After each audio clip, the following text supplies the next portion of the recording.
Mitch Tuchman, it's tax season, so a lot of people are rebalancing or contributing to their IRAs. So when they're finally scrutinizing their accounts, what should they be looking for?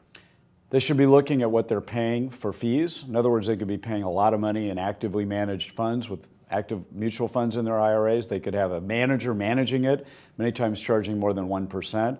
They should also look for other accounts, maybe old 401ks that they could roll into their IRA.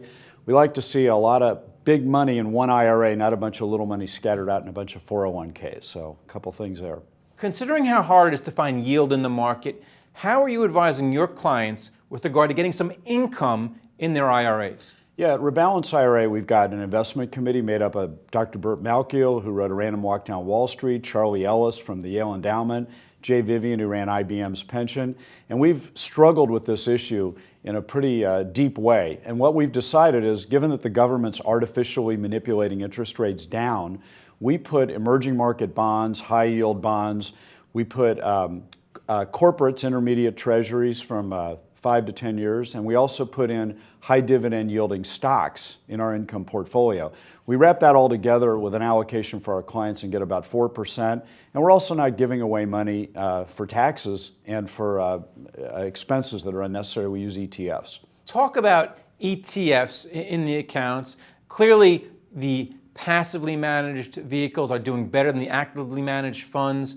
Do you expect this to continue? Sure, yeah, we use all exchange-traded funds, but again, there's 1,400 ETFs out there. There's really only about 20 or 30 that matter in our world, the broad-based indexes, and a portfolio that we manage for Rebalance IRA clients averages about 15 to 20 basis points, 15 to a fifth of a percent. And we find that if you use these funds, you actually do better than people doing actively managed funds, and we believe that'll continue. Number one, 50 years ago, you could beat the market. There were no CFAs out there. Okay, there's hundreds of thousands of CFAs. Two, there was no internet. There wasn't even the internet out there 20 years ago. Markets have gotten dramatically and more efficient.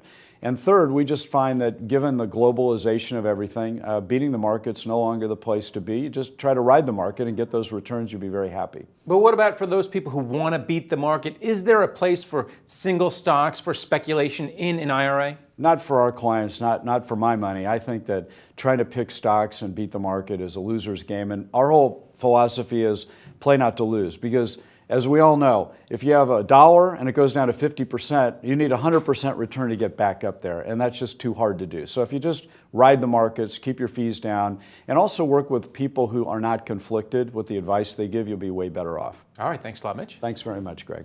And thank you for watching The Street.